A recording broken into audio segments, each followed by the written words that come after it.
엄마, 나는 나 자신이 허공이 된 듯한 느낌이 들었다. 왜냐하면 누군가가 나보고 엄마라고 부른 것은 그것이 처음이었기 때문이다. 그리고 너의 목소리를 들은 것도 처음이었고 그것은 어린아기의 목소리는 아니었기 때문이다. 그것은 어른의 목소리, 남자의 목소리였다. 나는 생각했다. 남자였다. 그 다음 생각했다. 남자였다. 나를 고발하겠지. 마지막으로 생각했다. 모습을 보았으면. 그리고는 나의 눈동자는 모든 것을 우리 속, 우리 바깥, 팔걸이 의자 사이, 팔걸이 의자의 맞은 쪽, 마루, 벽 위를 두리번거렸다. 그렇지만 너는 발견되지 않았다. 너는 없었다. 다만 묘지에 정적만이 있었다.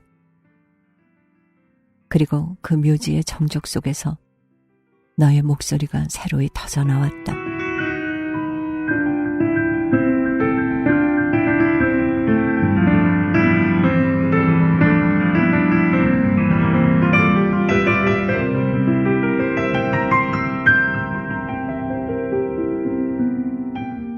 엄마, 내가 얘기할게, 엄마. 걱정하지 마. 진실을 걱정할 필요는 없어. 결국 그건 이미 다 말들을 해버렸어. 그들은 저마다 어떤 진실을 말했어요. 그리고 엄마는 그걸 알고 있어. 엄마는 나한테 진실은 서로 다른 수많은 진실로 이루어져 있다고 가르쳐줬어요. 엄마를 비난한 사람들, 변론한 사람들, 용서한 사람들, 고발한 사람들은 저마다 다 옳아요. 하지만 그러한 판정들은 문제가 되지 않아요. 엄마의 양친이 아무도 다른 사람의 마음속으로 들어갈 수 없다. 유일한 증인은 나라고 대답한 것은 옳은 말이에요. 엄마는 나를 죽이는 일이 없이 죽였다고 나만이 분명히 말할 수가 있어. 그것을 어떻게 하느냐, 그것은 왜 했느냐는 나 하나만이 설명할 수 있어. 나는 태어나기를 원하지 않았어, 엄마. 아무도 그걸 원하지 않아요. 저 아래쪽의 무 속에는 의지는 없어요. 선택도 없고요. 거기에는 무만이 있어요.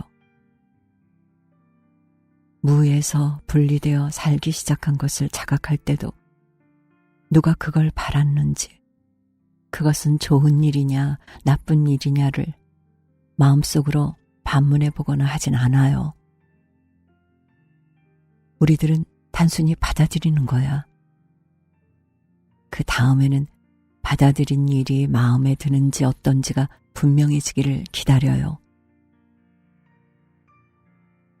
처음에는 내 마음에 든 것을 알았어요. 엄마의 두려움이나 망설임이 있었음에도 불구하고 태어나는 건 아름답고 무로부터 빠져나가는 것은 기쁨이라는 것을 나에게 확신시킬 만큼 훌륭했어. 엄마는 말했거든요. 일단 태어나거든 용기를 잃어선 안 된다. 괴로워하는 용기나 죽는 용기까지도 말이에요. 만일 어떤 사람이 죽는다면 그것은 태어난 것을, 무에서 나온 것을 의미한다고요.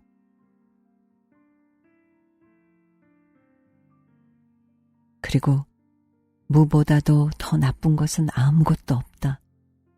존재하지 않았었다고 말하지 않으면 안 되는 것이야말로 수치라고 말이에요. 엄마의 신앙, 엄마의 절대 권력은 나를 매혹시켰어요. 그것은 엄마가 말해준 것처럼 생명이 폭발했던 저 아득히 먼 시대의 절대 권력을 정말로 생각나게 해줬어요. 나는 엄마를 믿었던 거예요, 엄마. 나를 담그고 있던 물과 함께 나는 엄마의 모든 사상을 삼켜버렸어요. 그리고 엄마의 사상은 모두 어떤 계시의 맛이 났어요. 그 이외의 일이 일어날 수 있었을까요?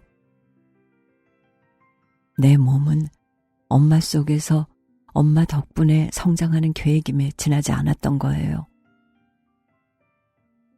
나의 두뇌는 엄마 속에서 엄마 덕분에 실현되는 약속임에 지나지 않았던 거예요. 나는 엄마가 가져다 준 것, 그것만을 이해하고 가져다 주지 않은 것은 아무것도 몰랐던 거예요.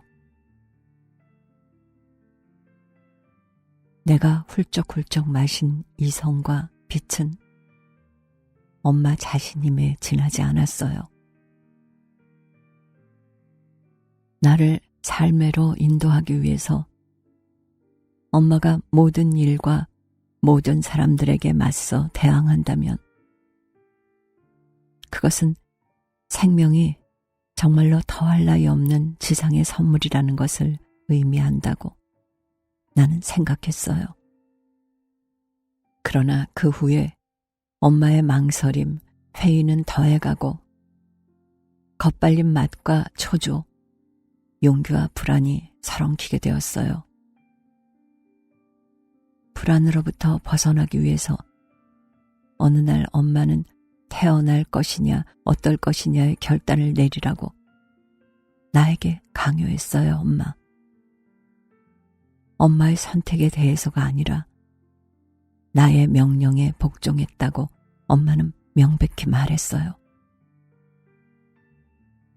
내가 완전히 엄마의 주인이 되어 있고 엄마는 희생이며 나는 희생이 아니라고 하여 나를 괴롭혔어요. 그리고 내가 엄마를 괴롭힌다고 하여 엄마는 나를 책망하고 비난하게 되었어요. 엄마의 슬하에선 인생이란 어떠한 것인가를 설명하여 나로 하여금 도전하게 하는 데까지 다다랐어요. 그것은 자유도 행복도 사랑도 없는 올감이라고 말했어요. 달아날 수가 없는 예속과 폭력의 우물이라고 말했어요. 개미집 같은 사회 속에는 구원이란 없다. 그 어두운 법률로부터 아무도 벗어날 수 없다고 지칠 줄 모르고 계속해서 말했어요. 목련은 여자를 내던지기 위해서 있고 초콜릿은 그것을 가질 필요가 없는 자가 먹으며 내일이란 한 조각의 빵 때문에 청살당하는 사내, 더러워진 벤츠로 가득 찬 자루를 가리킨다고 말했어요. 엄마의 슬픈 얘기는 언제나 하나의 질문을 던지는 것으로 매듭이 지어져 있었어요. 이 세상에 태어나기 위해서 내가 그 평화로운 집에서 나오는 것이 정말로 적절한 짓인지 알 수 없다는 질문이었어요. 목련꽃은 죽는 일도 없이 따지고 잔두의 오트는 치욕을 당하는 일이 없이 먹히며 내일은 어제보다도 좋을 수 있다고는 절대로 말하지 않았어요. 그리고 엄마가 그것을 알아차렸을 때는 이미 때가 늦었던 거예요. 나는 이미 자살하기 시작하고 있었어요. 울지 말아요, 엄마. 나를 사랑하기 때문에, 그리고 존재하는 일에 두려움이 덮쳐오는 날에 내가 굴복하지 않도록 준비시키기 위해서 엄마가 그랬었던 걸 나는 이해하고 있어요. 엄마가 사랑을 믿고 있지 않다는 건 거짓말이에요. 엄마는 사랑이 있다는 걸 믿고 있어요. 그런데 사랑은 실제로는 거의 존재하지 않으며 존재하는 것도 결코 완전하지는 않은 것을 보기 때문에 엄마는 몹시 괴로워하는 거예요. 엄마는 사랑으로 되어 있어요. 그러나 인생을 믿지 않고 사랑만을 믿는 것은 만족할 만한 일일까요?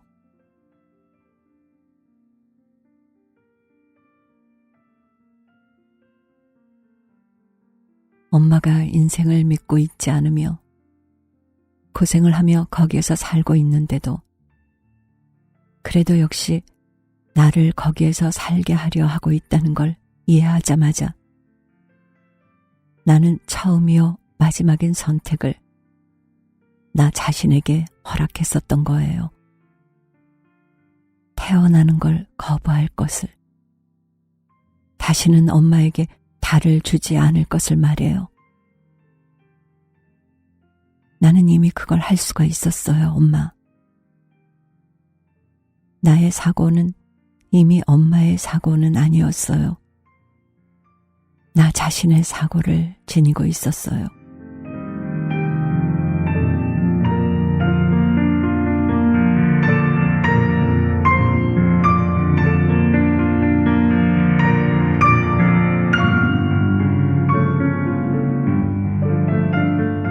행복하고 자유로우며 선량하기 때문에 행복, 자유, 선량이라는 이름 밑에서 싸우기 위해서 사람은 태어나는 것, 시도하고 깨닫고 발견하고 발명하기 위해서, 그리고 죽지 않기 위해서 사람은 태어난다는 것.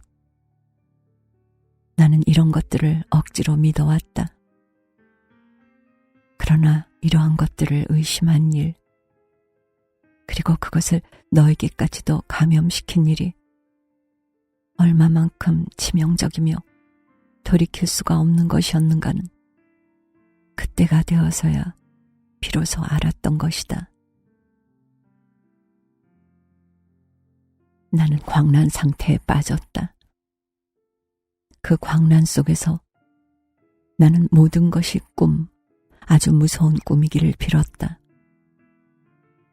그 무서운 꿈으로부터 빠져나갈 수가 있다면 살아있는 너를 다시금 태내에서 발견할 수가 있다면, 그리고 두려워하지 않고 초조해하지 않으며 희망이라는 신앙을 버리는 일이 없이 처음부터 다시 할 수가 있다면 하고 빌었다.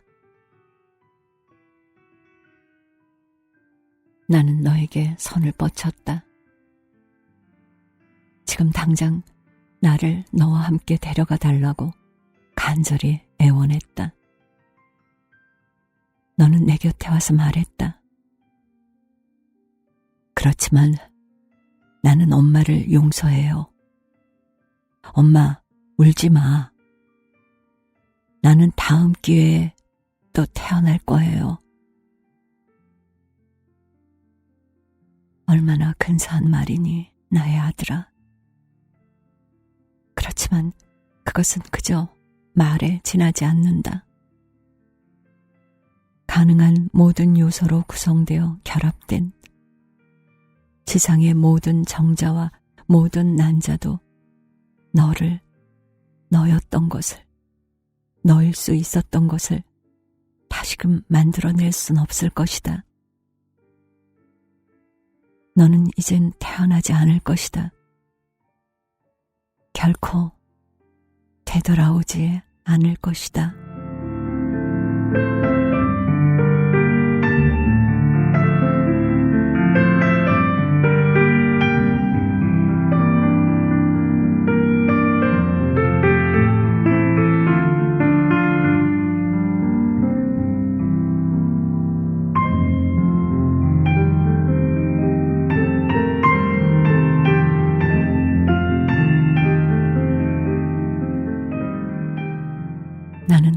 건강 상태가 좋지 않다. 모두들 놀라고 있는 모양이다. 그들은 나의 오른팔과 왼쪽 손목에 바늘을 찔렀다. 그 바늘에서는 가느다란 관이 나와 있는데 뱀처럼 약재 용기에까지 올라가 있다. 간호원은 발소를 죽이고 주위를 돌고 있다. 이따금 의사가 또 한 사람의 의사와 함께 들어와서 뜻을 알 수 없는 협박처럼 들리는 말을 주고받고 있다. 나의 여자친구, 너의 아빠, 그보다도 훨씬 더 나은 나의 양친을 오게 하기 위한 것이라면 나는 많은 비용을 쓰게 될 것이다. 그들의 목소리를 들은 듯한 느낌이 들었다. 하지만 저 배기의 두 사람 이외엔 아무도 오지 않는다. 한 사람은 나를 고발한 사람과 동일한 사람일까? 1시간 전에 그는 미친 듯이 화를 내며 말했다. 투하량을 배로 늘려. 무얼 투하하는 것일까? 고통일까?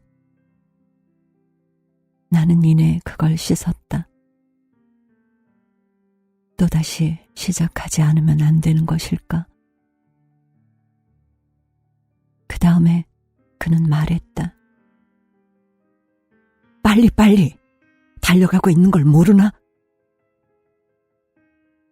누가 달려가고 있는 것일까? 바늘, 사람, 목숨.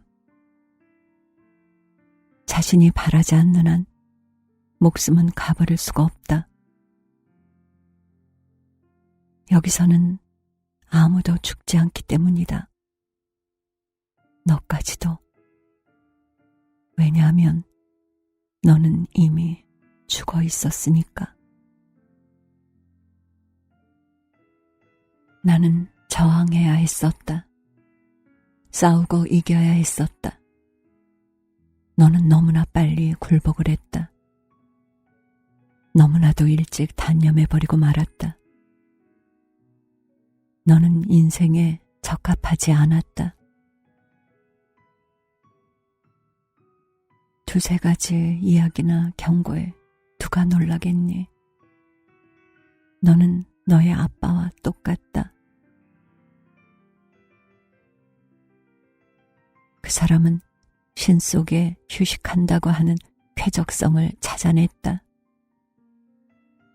너는 태어나지도 않는 가운데서 휴식한다고 하는 쾌적성을 찾아냈다. 우리들 두 사람 중에서 누가 배신한 것일까? 나는 아니다. 나는 대단히 피로해 있다. 이제 다리에는 감각이 없다. 이따금 눈에 어두움이 끼고 정적이 모기의 웽웽거리는 소리처럼 나를 감싼다. 그래도 지진 않는다. 나를 버려무나 반항한다. 버려무나 우리들은 이렇게도 다르다. 나는 잠들지 않도록 하지 않으면 안 된다. 잠을 깨어 생각을 해야 한다. 만일 생각을 할 수 있다면 저항할 수도 있을 것이다.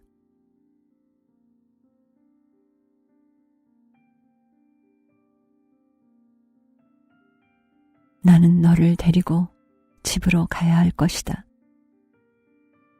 그렇지만 아침이 된 다음에 지금은 밤이다. 흰 천장이 어두워지고 있다. 그리고 춥다. 아래로 내려가는 데엔 코트를 입는 편이 낫다. 자, 가자꾸나. 나는 너를 데리고 가겠다. 너를 팔에다 안고 싶구나, 아가야. 하지만 너는 너무나도 작다. 팔에다 안을 수는 없다. 나는 쓰러질 듯 비슬거리고 있다. 손을 잡아다오. 제발 부탁이다. 그래, 희한하구나. 어머, 지금 나를 이끌고 안내하고 있는 곳은 너로구나. 하지만 너는 알도 아니고 작은 물고기도 아니다. 너는 어린아이다. 이젠 내 무릎에까지 닿는다. 아니, 심장에까지. 아니, 어깨에까지. 아니, 위에까지. 너는 어린애가 아니다. 어른이다. 튼튼하고 고운 손가락을 가진 사내다. 이제 나에게는 그것이 필요하다. 나는 이제 노인이니까. 만일 내가 부축해주지 않는다면 계단을 내려갈 수도 없다. 내 생각은 명석성을 잃는다. 눈꺼풀이 납덩이처럼 느껴진다. 이건 졸음일까? 그렇지 않으면 마지막일까? 나는 졸음에, 죽음에 져서는 안 된다. 지금은 정말 춥다. 하얀 천장은 이미 깜깜해졌다. 하지만 우리들은 도착했다. 여기에 목련이 있다. 꽃을 따려무나. 나는 딸 수가 없었지만 너는 딸 수가 있을 것이다. 발돋움을 하고서 팔을 뻗쳐보려무나. 그래, 그렇게 말이야. 너는 어디에 있니? 너는 여기에 있었는데, 나를 부축하고 있었는데, 큼직하게 자라고 어른이었었는데, 지금 너는 이미 있지 않다.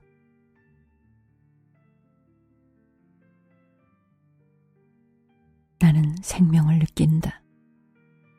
저것 봐. 등불이 하나 켜진다.